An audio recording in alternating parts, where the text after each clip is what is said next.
On horse and on foot, thousands of ethnic Tibetans storm a remote Chinese town. With cries of "Free Tibet," they make their way to the town centre. There, an act of astonishing defiance. The Chinese flag is torn to pieces.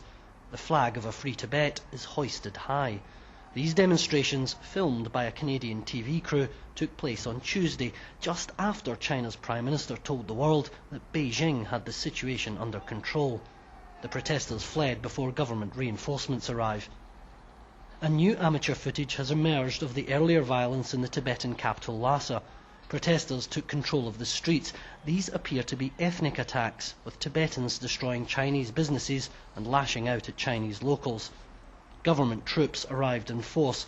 Their response to the trouble hasn't been recorded. Journalists can't operate freely in Tibet. These pictures were filmed by an Australian tourist.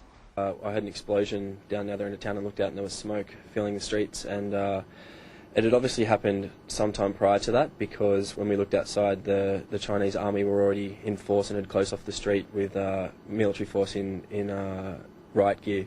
And then basically 4 tanks rolled down the street, followed by 3 army trucks carrying more army soldiers into the site. Lhasa is now firmly back under Chinese control, but the same can't be said for neighbouring provinces. China is only now admitting just how far these demonstrations have spread, but it's still blaming them on a tiny handful. These latest protests involved many hundreds of villagers from across the countryside, and they took place more than 1,000 kilometres from the Tibetan capital city, Lhasa. Tibetan anger at Chinese rule runs far deeper than the government here care to admit. Quentin Somerville, BBC News, Beijing.